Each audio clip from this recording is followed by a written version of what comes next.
लाखों ton carbon dioxide लगातार वायुमंडल में रिलीज हो रहा है।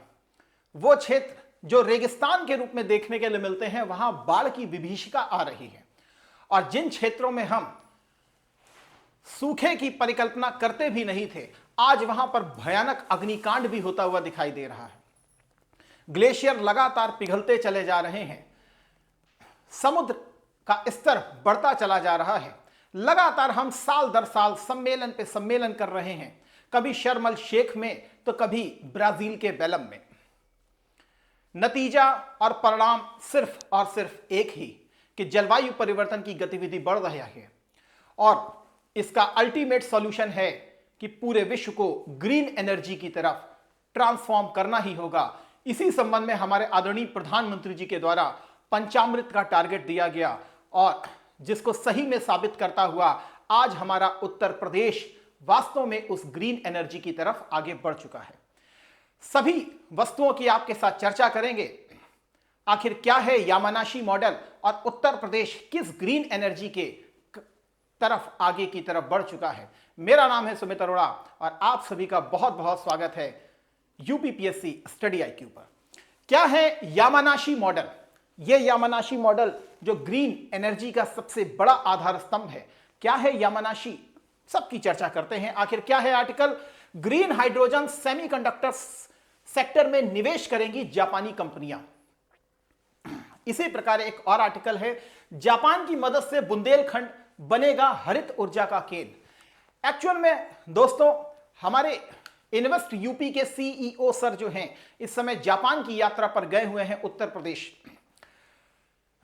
के इन्वेस्ट यूपी सेल है। इन्वेस्ट यूपी क्या है? तो इन्वेस्ट यूपी बेसिकली जून 2020 में गठित एक सिंगल विंडो क्लियरेंस एजेंसी के रूप में इसको गठित किया गया था।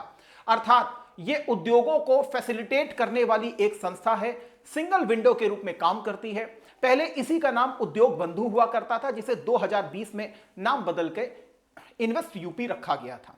जितने भी उत्तर प्रदेश में प्रपोजल आते हैं इन्वेस्टमेंट के, वो इसी इन्वेस्ट यूपी सेल के द्वारा ही होकर के जाते हैं। इसी के सीईओ सर जो हैं, इस समय जापान की यात्रा पर गए हुए हैं और वहां पर इन्होंने बेसिकली एक एग्रीमेंट करने का प्रयास कर रहे हैं। इस एग्रीमेंट के माध्यम से ग्रीन हाइड्रोजन प्लांट को स्थापित करने की बात की जा रही है उत्तर प्रदेश में। कहां पर? तो झांसी में करने की बात की जाएगी। पूरी आपसे चर्चा करेंगे आखिर सर ये ग्रीन हाइड्रोजन होता क्या है। देखिए, ग्रीन हाइड्रोजन का अर्थ कोई हरा हाइड्रोजन नहीं है। ग्रीन हाइड्रोजन बेसिकली हाइड्रोजन, जैसे आप ये सन को देखते हैं तो सन आपको एनर्जी का सबसे बड़ा सोर्स देखने के लिए मिलता है। तो एनर्जी में और कुछ नहीं हो रहा है, यहां हाइड्रोजन के मॉलिक्यूल मिलकर के हीलियम बना रहे हैं, जो एक एनर्जी के सोर्स के रूप में देखने के लिए मिल रहा है। वैसे ही हमारे पास पानी बहुत होता है, तो पानी से हाइड्रोजन H2O होता है, तो इसमें हाइड्रोजन को ऑक्सीजन से तोड़ा जाता है और इसी में ही एनर्जी का प्रोडक्शन भी होता है। उसी प्रकार जो आप यहां घर से कचरा चरा ये सब चीजें निकलती हैं, सुबह आता है ना गाड़ी वाला या घर से कचरा निकाल, तो उस कचरे को भी लेकर के जाया जाता है और इस कचरे से भी बेसिकली हाइड्रोजन को प्रोड्यूस किया जा सकता है।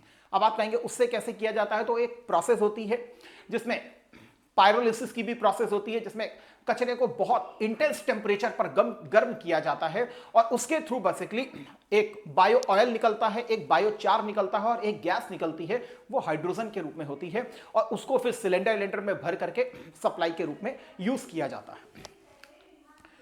तो हाइड्रोजन दोनों तरीके से बन सकता है।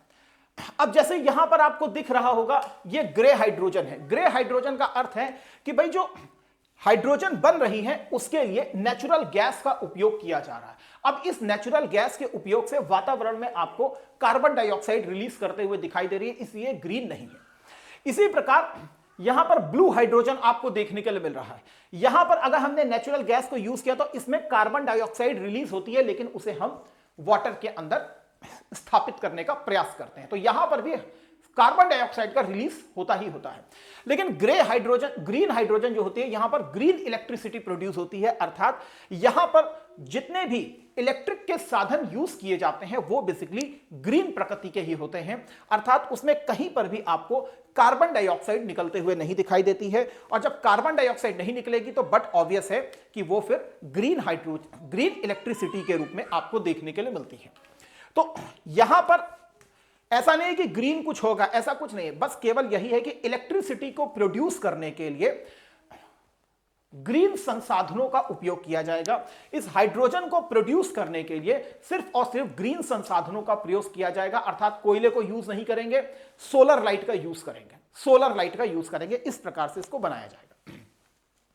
देखिए, अगर उत्तर प्रदेश की हम बात करें तो यह इस समय निवेश की संभावना से निवेश के भरोसे वाला राज्य के रूप में तब्दील हुआ है।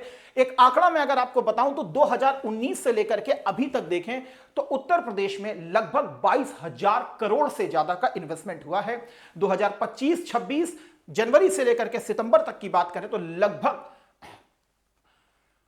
5K के आसपास यहां तक अभी तक इन्वेस्टमेंट हो चुका है। तो पूरा डेटा देखें तो 2019 से लेकर के अभी तक 22,000 करोड़ से ज्यादा का इन्वेस्टमेंट हो चुका है। विदेशी जो हमारे देश हैं उनका उपयोग उत्तर प्रदेश के डेवलपमेंट में कैसे किया जाए, तो इसको प्रमोट करने के लिए south Korea, Taiwan, Germany, France, Singapore, खाड़ी देशों को समर्पित उत्तर प्रदेश ने बेसिकली एक विदेशी डेस्क भी निर्मित की है। और इस विदेशी डेस्क का उपयोग इस प्रकार से किया जाता है कि कैसे विदेशी संस्थाओं की मदद लेकर के उत्तर प्रदेश के डेवलपमेंट को प्रमोट किया जाए। और इसी में आगे बढ़ते हुए उत्तर प्रदेश ने बेसिकली जापान के साथ एक एग्रीमेंट करने का प्रयास किया कि वो झांसी की धरती पर अर्थात बुंदेलखंड की धरती पर एक ग्रीन हाइड्रोजन पूरे प्लांट का निर्माण करेगी।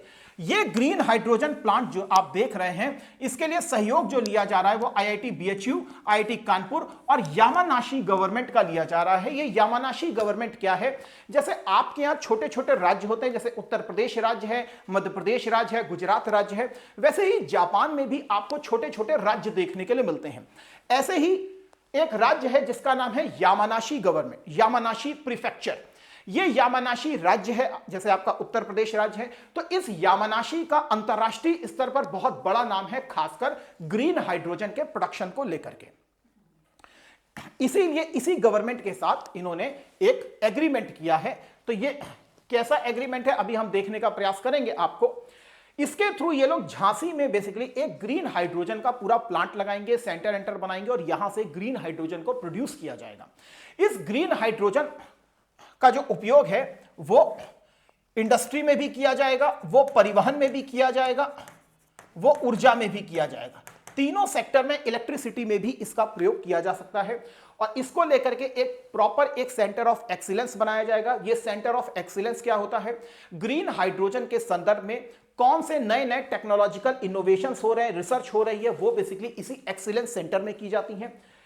कैसे इस ग्रीन हाइड्रोजन को स्टोरेज किया जाएगा, उसका कैसे ट्रांसपोर्ट किया जाएगा, इसका पूरा रिसर्च। गवर्नमेंट कौन कौन से सपोर्ट दे रही है, ये सारी चीजें, इंडस्ट्री और इनोवेशन किस प्रकार से हो रहे हैं, तो इसका एक पूरा इकोसिस्टम जो है इस सेंटर ऑफ एक्सीलेंस में तय किया जाता है, जिसमें हमारी आईआईटीज हैं, हमारे जो तकनीकी संस्थान है वो अपनी भूमिका को निभाते हैं। यहां पर आपको ये यामानाशी मॉडल दिख रहा है। यामानाशी मॉडल और कुछ नहीं है, यहां पर देखिए हाइड्रो पावर और सोलर पावर का हम यूज करके बेसिकली बना रहे हैं क्या, ग्रीन हाइड्रोजन, जिसका उपयोग इस ग्रीन हाइड्रोजन को हम यहां पर देख रहे होंगे, प्रोडक्शन हो गया। इस ग्रीन हाइड्रोजन को हमने स्टोर किया, किसमें, हाइड्रोजन को स्टोरेज करने वाले सेल्स होते हैं उसमें, और यहां पर ट्रक देख रहे हैं तो इसमें भर करके प्रॉपर इसकी सप्लाई अप्लाई को प्रमोट किया गया।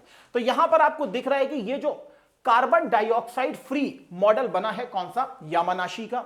इसमें जो भी हाइड्रोजन प्रोड्यूस की जा रही है वो या तो हाइड्रो पावर से यूज की जा रही है या तो फिर सोलर पावर का यूज करके इसको बना रहे हैं। कहीं पर भी कार्बन डाइऑक्साइड नहीं लग रही है।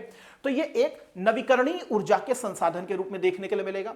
यहां दूसरा आपको बता रहा है कि यामानाशी P2G मॉडल जो है, पावर टू गैस जो मॉडल है, इसके थ्रू बेसिकली अगर आप देखें तो इसका उपयोग इलेक्ट्रिक व्हीकल्स में भी किया जा रहा है, पंप्स में भी किया जा रहा है, हाइड्रोजन बॉयलर्स में भी किया जा रहा है, इलेक्ट्रिसिटी के रूप में भी यूज किया जा सकता है, और इसके थ्रू अपना जो भी सिटी को रिन्यूएबल एनर्जी के माध्यम से प्रकाशित किया जा सकता है। तीसरा, ये वो कंपनी है जो इस पूरे ग्रीन एनर्जी को प्रोड्यूस कर रही है, जिसका नाम है जेरा ग्लोबल ग्रीन सप्लाई चेन। ये अब इस मॉडल को डेवलप कर चुकी है कि कैसे विदेशों में भी इसकी सप्लाई को बेसिकली प्रमोट किया जाए। तो यहां पर आपको दिख रहा होगा पावर को जनरेशन कर रहे हैं, स्टोरेज कर रहे हैं। जैसे आज आपकी जो शिप चलते हैं इसको भी ग्रीन हाइड्रोजन से चलाने का ही प्रयास किया जा रहा है। ग्रीन अमोनिया को बेसिकली प्रोड्यूस किया जा रहा है। अब इनको किस तरीके से यूज किया जाएगा, कैसे इसको स्टोरेज फैसिलिटी को प्रमोट किया जाएगा, तो इसके थ्रू बेसिकली ये सारे मॉडल के थ्रू अलग अलग कंट्रीज के साथ एग्रीमेंट करते हैं ताकि वहां पर जाएं, कैसे अमोनिया बनेगी, कैसे ग्रीन हाइड्रोजन बनेगा, कैसे उसकी स्टोरेज फैसिलिटी बनेगी, इसको लेकर के इस पूरे मॉडल को तय किया गया है। यही यामानाशी के साथ हमारे इन्वेस्ट यूपी के जो सीईओ सर गए हैं वो गए हैं और उन्होंने इस पूरे मॉडल को देखा है और कहा है कि उत्तर प्रदेश की धरती पर भी आप एक ऐसा मॉडल को लगाइए। तो ग्रीनिंग फायर पावर फ्यूल होगा, collaboration with countries and companies, तो कंट्रीज के साथ भी करते हैं और कंपनीज के साथ भी करते हैं, और जो फ्यूल है उसको ग्रीन स्तर पर ही डेवलप किया जाता है। यहां पर अगर आप देखें तो वही मैंने सिंपल रूप में लिखा है, यामानाशी मॉडल, जापान के यामानाशी में विकसित एक अग्रणी हाइड्रोजन आधारित ग्रीन एनर्जी ये मॉडल है, ग्रीन एनर्जी मॉडल है। इसमें जैसे सोलर एनर्जी का उपयोग करके हमने ग्रीन एनर्जी को बनाया और इस ग्रीन एनर्जी को हमने एनर्जी में भी यूज किया, उद्योगों में एनर्जी के रूप में यूज किया, परिवहन के रूप में, इलेक्ट्रिक व्हीकल के रूप में हमने इसको यूज किया। इसमें हम सोलर से हाइड्रोजन एनर्जी को बनाते हैं, हाइड्रोजन स्टोरेज टेक्नोलॉजी को प्रिपेयर करते हैं।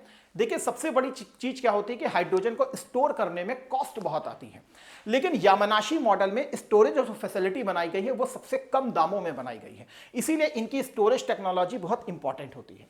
उसी प्रकार local energy grid integration, grid integration जो आपकी इलेक्ट्रिसिटी होती है पूरी ग्रिड से कनेक्टेड होती है। अब ये जो आपकी बनाई जाएगी ग्रीन एनर्जी, इसको उसी इलेक्ट्रिक वायर्स के थ्रू उस पूरे ग्रिड से कनेक्ट किया जाएगा ताकि कोयले से जो आपकी एनर्जी बन रही है उसको रिप्लेस किया जाए धीरे धीरे इस रिन्यूएबल एनर्जी के माध्यम से, और आपके घरों में भी हाइड्रोजन बेस्ड एनर्जी पहुंचना स्टार्ट हो जाती है। अगर उत्तर प्रदेश की बात करें तो उत्तर प्रदेश में सपोर्ट के लिए ग्रीन हाइड्रोजन पॉलिसी 2024 को भी लागू किया गया है और उत्तर प्रदेश का विजन है कि 2028 तक प्रतिवर्ष 1 मिलियन मीट्रिक टन हमको ग्रीन हाइड्रोजन को प्रोड्यूस करना है। इसके लिए उत्तर प्रदेश सरकार 30% पूंजीगत सब्सिडी भी प्रोवाइड करती है। उसी प्रकार अगर आप देखें तो हाल में उत्तर प्रदेश का पहला ग्रीन हाइड्रोजन पावर प्लांट जो है वो गोरखपुर में लगाया गया है। ठीक है, गोरखपुर में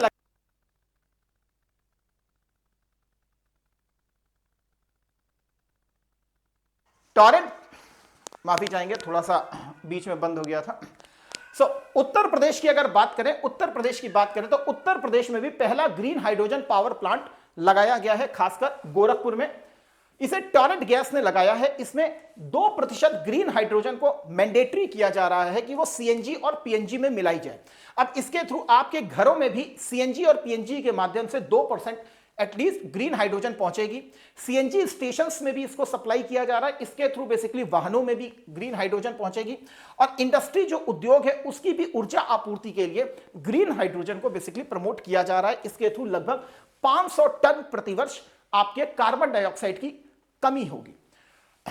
अभी एक और मॉडल भी चल रहा है जिसमें वाराणसी और गोरखपुर के बीच में ग्रीन हाइड्रोजन ट्रेन चलाने की बात की गई है। इसके लिए भी basically centre of excellence IIT BHU में निर्मित किया गया है, और आईआईटी बीएचयू और मदन मोहन मालवीय जो टेक्निकल यूनिवर्सिटी है गोरखपुर, उसके बीच में एक एमओयू भी साइन हुआ है। उसी प्रकार यूपी एसआरटीसी ने भी कहा है कि वो भी ग्रीन हाइड्रोजन बेस्ड बसेस को चलाएगा वाराणसी से लेकर के बेसिकली गोरखपुर के बीच में। तो ये सारे डेवलपमेंट भी हो रहे हैं, और इसके थ्रू उत्तर प्रदेश जो है अपने आप को ग्रीन एनर्जी के मॉडल की तरफ ले जाने का प्रयास भी कर रहा है। अगर आप भी हमारे साथ मिल करके बेसिकली उत्तर प्रदेश पीसीएस की अगर तैयारी करना चाहते हैं तो उसके लिए बेसिकली एक फाउंडेशन बैच है जिसको आप मेरे पीछे देख रहे हैं। सबसे महत्वपूर्ण बात क्या है कि इसमें प्रीलिम्स, मेंस, इंटरव्यू तीनों स्तरों को आपको प्रिपेयर कराया जाता है। आपकी क्लोजिंग जो डेट है वो 15 दिसंबर आपको देखने के लिए मिलेगी। प्लैटिनम बैच में सारी सुविधाएं होती हैं, mains, prelims, test series, NCERT के बैच, ये सारी चीजें इसमें दी जाती हैं। लेकिन गोल्ड बैच में टेस्ट सीरीज आपकी शामिल नहीं होती, एनसीईआरटी के बैचेस आपके शामिल नहीं होते। किसी भी बैच को आपको लेना हो तो आप मेरे इस कोड को यूज कर सकते हैं जिसका नाम है साई लाइफ। ऐसे ही वीडियोस के साथ हमारे साथ आप लगातार बने रहिए। अपना प्लीज वैल्यूएबल कमेंट, अपना फीडबैक जरूर दिया करें। आपका फीडबैक हमें मजबूत बनाता है। Thank you. जय हिंद, जय भारत, वंदे मातरम।